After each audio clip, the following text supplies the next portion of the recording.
Olá pessoal, boa tarde, professor Vanderly, professor de Educação Física. Então, estamos aqui hoje para a nossa videoaula dessa semana. Essa videoaula ela vai falar sobre esportes e regras. É a segunda parte da nossa aula da APC número 5.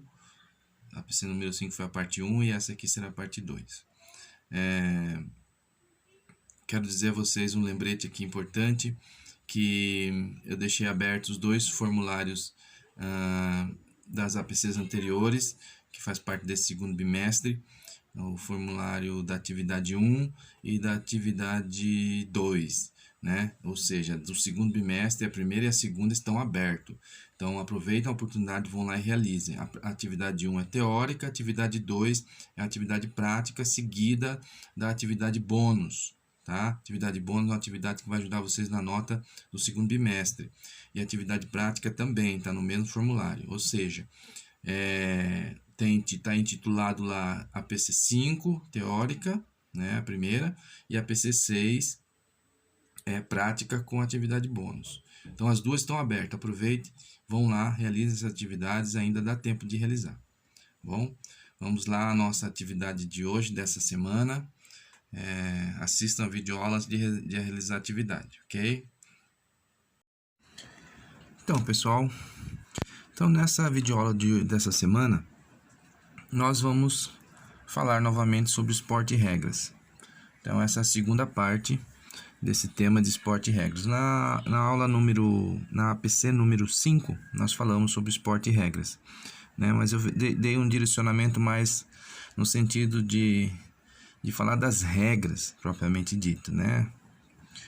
Os conceitos, tudo aquilo que envolve as regras, o cumprimento de regras, a ordem, a conduta, né? A moral, enfim, também apresentei várias situações onde não existe regra, onde as regras não são cumpridas, enfim, fizemos um apanhado geral na parte 1 desse tema. E agora também vamos falar sobre esporte e regras nessa APC número 7. E aqui na APC número 7 também eu quero iniciar apresentando essa imagem, assim como iniciei na outra aula falando, apresentando o judô, né? Apresentando as lutas. E aqui também não será diferente. Tá? Então vamos falar de lutas e especificamente usando essa imagem para falar da capoeira. Então, para quem não sabe, a capoeira é entendida também como um esporte, como um ritual, como uma dança, né? Como uma cultura, e ela tem vários significados na sociedade. E não deixa de ficar longe de que essa atividade desenvolva as habilidades físicas do indivíduo. Então, aqui para iniciar essa imagem, para a gente falar de esporte e regras, a imagem da capoeira, de uma roda de capoeira. Então, o que é a capoeira? Então, aqui tem algumas palavras que eu coloquei, né, que estão relacionadas à capoeira. Galinheiro, por quê? Porque naquela época em que a capoeira começou a tomar proporção, ela tinha um significado muito importante para os negros, né? Era o único momento em que os negros, depois do trabalho, podiam fazer o seu lazer. E o lazer que eles mais gostavam de fazer era praticar a capoeira. Mas, professor, o que tem a ver galinheiro? Então, a própria palavra vem desse significado, galinheiro. Ou seja, não é porque o nome alia a galinha, não tem nada a ver, mas é pelo espaço, né? O significado da capoeira vem de um espaço que era tido antigamente como galinheiro. E esse espaço onde era praticado a capoeira. A própria palavra vem desse significado, ou seja, o galinheiro está simbolizando aqui um determinado espaço onde era praticado a capoeira. Sexto, porque também significa um espaço, um lugar. Então era naquele lugar. Então a etimologia da palavra leva a gente buscar em qualquer dicionário, em qualquer bibliografia, a gente vai encontrar galinheiro e cesto. Então são o significado da palavra capoeira, ou seja, um lugar, né? Uma referência de um lugar. Roda, ginga e batizado. Então, roda de capoeira, a ginga do praticante da capoeira, né? E o batizado. São palavras. E lembrando que no batizado é onde o praticante da capoeira ele começa a ter o contato com os cordões, né? Os cordões, assim como no judô, a capoeira também tem os cordões. E ele vai ganhando cordão, conforme ele vai ganhando cada cordão, ele vai evoluindo a sua categoria. E é justamente no batizado que ele recebe o apelido. Então, no batizado, normalmente você recebe um apelido. O seu nome que você vai carregar dentro da capoeira. Aqui, então, a capoeira, ou capoeiragem, é uma expressão cultural brasileira que mistura arte marcial, esporte, cultura popular, dança e música. Surgida no fim do século XVI, no Quilombo dos Palmares, situado então na capitania de Pernambuco. Aqui nós temos uma roda de capoeira, que é o significado da roda de capoeira. Então, a roda de capoeira para o capoeirista ela é um lugar, um momento muito importante para quem pratica capoeira. Roda de capoeira foi registrada como um bem cultural pelo IPAM no ano de 2008, com base em inventário realizado no estado da Bahia, Pernambuco, no Rio de Janeiro. Ou seja, esses lugares onde tem a maior prática de rodas de capoeiras e capoeiristas praticantes. E em novembro de 2014 recebeu o título de Patrimônio Cultural Imaterial da Humanidade pela Unesco. Então veja a importância da prática da capoeira, né? Uma referência que nós temos de cultura afrodescendente, cultura que foi transmitida ao povo brasileiro através dos negros, né? Os negros trouxeram para o Brasil a capoeira. E aqui nós temos as referências da capoeira, né? Capoeira praticada na atualidade possui duas grandes vertentes. A Angola, que apresenta movimentos mais rasteiros e teve como principal expoente o mestre Pastinha.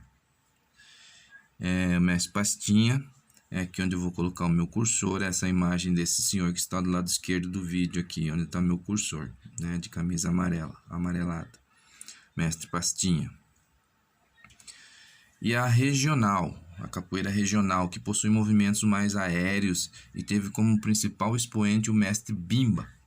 Mestre Bimba, aqui onde está meu cursor, esse senhor de camisa branca.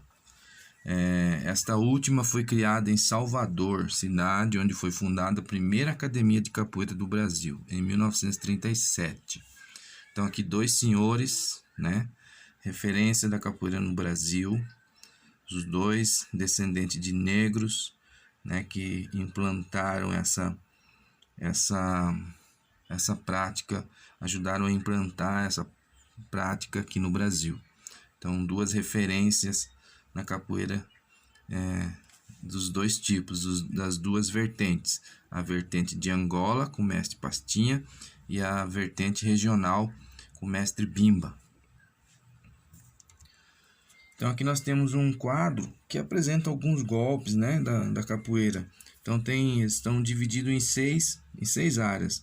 Aqui, como a gente pode acompanhar o cursor, tem os golpes mortais, que é com salto, né, com saltos aéreos, golpes traumatizantes, desequilibrantes, esquivas, fugas e floreios.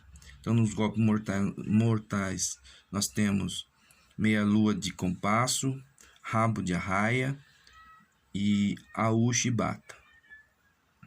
E nos traumatizantes nós temos martelo, meia-lua de frente, armada, queixada, ponteira. Nos desequilibrantes nós temos rasteira, vingativa, banda, arrastão, tesoura. Nas esquivas nós temos esquiva, coroinha, rolê, queda de 4. Nas fugas nós temos o AU, macaco, o S dobrado, AU de cabeça, AU sem mão. Nos floreios nós temos a negativa, o relógio, peão de mão, saca-rolha, mortal, parafuso. Então, isso aqui é alguns golpes, o quadro de golpes que existe dentro da capoeira. E agora, rapidamente, nós vamos falar também aqui no Esporte de Regra sobre os jogos indígenas, que também tiveram grande influência nos esportes aqui no Brasil, né? As práticas esportivas indígenas. Então, das práticas esportivas indígenas, nós temos os Jogos dos Povos Indígenas, né, que é um evento multiesportivo criado em 1996 através de uma iniciativa indígena brasileira, do Comitê Intertribal Memória e Ciência Indígena, com o apoio do Ministério do Esporte do Brasil, sendo um dos maiores encontros esportivos culturais de indígenas da América. Então, algumas curiosidades aqui, né? Os primeiros Jogos Mundiais dos Povos Indígenas foi no Brasil. Os primeiros Jogos Mundiais dos Povos Indígenas foi no Brasil, né? Em Palmas sediou os primeiros Jogos Mundiais dos Povos Indígenas, foi aqui no Brasil, né? Em Palmas, no Tocantins. Então, tivemos lá cerca de 13 mil indígenas. Palmas foi escolhida como essa cidade, sede dos primeiros Jogos Mundiais Indígenas, porque o seu território é um dos territórios que mais tem a população indígena. Então, cerca de 13 mil indígenas em seu território. Aqui nós temos as modalidades dos jogos indígenas. Nós temos o arco e flecha, arremesso de lança, cabo de força, ou cabo de guerra, como a gente conhece, canoagem, corrida com tora, corrida de resistência 10 km, corrida de velocidade 100 metros, futebol, lutas corporais, natação e canoagem. Então, aqui outras curiosidades são importantes sobre as etnias, né?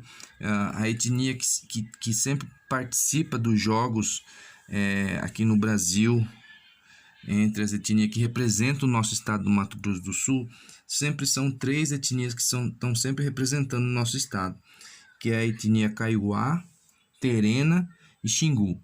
Mas a que mais tem representado no Mato Grosso do Sul é a etnia Terena. Então, como a gente pode ver aqui, várias etnias de vários estados, né? E aqui nós temos no meu cursor o MS, né? Mato Grosso do Sul, nosso estado. A etnia que representou nos últimos jogos foi a etnia Terena. Curiosidades sobre os jogos dos povos indígenas. Então, aqui nós temos as provas dos jogos dos povos indígenas. Temos a canoagem. A gente pode ver que são canoas artesanais, são remos artesanais produzidos pelos índios, do mesmo tronco de árvore, tem que ser para todos os competidores, não pode ter diferença, né, na hora da competição, deve ser feito da mesma espécie de árvore. Então, a gente pode perceber que são canoas, são remos totalmente artesanais, produzidos pelos índios. Aqui nós temos o arco e flecha também, né? É uma arma artesanal produzida pelo índio. Para competição, ela deve ser produzida da mesma espécie de árvore, não pode ter diferença, né, para a competição. Nós temos o futebol de cabeça. O futebol de cabeça é poucas etnias que praticam, então quando tem os jogos eles vão de caráter de apresentação apenas. Acho que, se eu estou enganado, são 2 ou 3 etnias que praticam esse tipo de esporte, futebol com cabeça. Nós temos o cabo de guerra, né? É uma modalidade muito antiga, muito tradicional, né? O cabo de guerra, e sempre tem em ambas as categorias, tanto feminino como masculino. Nós temos as lutas, né? Aqui nós temos o Uka-Uka, que é uma luta no chão, né? Inicialmente ela ela é realizada de joelho, né, o tempo todo em contato com o chão. Nós temos o arremesso de lança. A madeira do arremesso de lança também obedece às mesmas regras que o professor falou anteriormente. A mesma espécie de árvore que é fabricada a lança é para todos os competidores. Aqui nós temos as corridas, tem a de velocidade, aqui nós estamos nos deparando com uma corrida de velocidade de 100 metros e tem a corrida de longa distância de 10 km. Então, se a gente prestar atenção, todas as provas não tem quadra nessas competições, não tem quadra, não tem campo de futebol, não. A competição é feita descalço, na areia, sempre na terra, em contato com a terra. É interessante essa ligação dos índios com a terra. Então, toda a competição é feita na terra, contato com a terra. Então, não tem grama, não tem quadra, no máximo é a água, contato com a água. E aqui a corrida de tora, que é uma corrida interessante, que eu gostaria de, na verdade, se tornou um ritual em algumas etnias, alguns povos ainda seguem esse ritual. É um ritual tido em algumas etnias como um ritual de passagem, ou seja, o indígena, a tribo indígena que pratica esse tipo de esporte, não são todas, eles entendem como um ritual de passagem. Ou seja, o que é isso? É quando a criança deixa de ser criança e passa a ser um guerreiro dentro da tribo. E deixa de ser solteiro e pode passar a ser casado. Então é um ritual. Toda vez que acontece a competição dentro da tribo, está tendo ali uma passagem. Então os jovens índios deixam de ser criança e passam a ser guerreiros. E aí, a partir desse momento, ele deixa de ser solteiro para poder ser casado. Então sempre é uma competição entre duas equipes dentro daquela mesma tribo. Também se tornou uma prática esportiva dos Jogos dos Povos Indígenas, tá? Então é interessante esse esporte aqui, porque é só a partir daí a equipe que vence ali dentro da tribo, a equipe que vence a competição dentro da tribo, aqueles vencedores, aqueles indígenas que venceram, eles já têm a liberdade de se tornarem guerreiros e mais responsabilidade ainda, porque eles deixam de ser solteiros e podem se tornarem casados, podem casar. Ou seja, eles já podem namorar as índias e reproduzirem. Então, só a partir desse momento. Não são em todas as tribos, né? Algumas tribos ainda que tem esse ritual de passagem que eles chamam. Interessante esse esporte para o nosso conhecimento. Corrida de tora.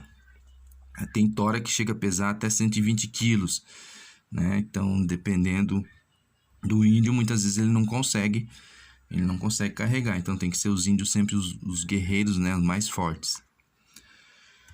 Ok, pessoal. Então, aqui nós falamos hoje sobre, nessa videoaula, sobre esportes e regras. Então, a gente pôde perceber dois povos diferentes que introduziram, né, os seus esportes dentro do nosso país. Os negros com a capoeira, né, e os povos indígenas com seus esportes, né, que influenciaram muitos esportes brasileiros aqui no nosso país, na nossa região. Então, logo abaixo aqui desse vídeo tem o formulário. Bom trabalho a todos. Qualquer dúvida, chama o professor.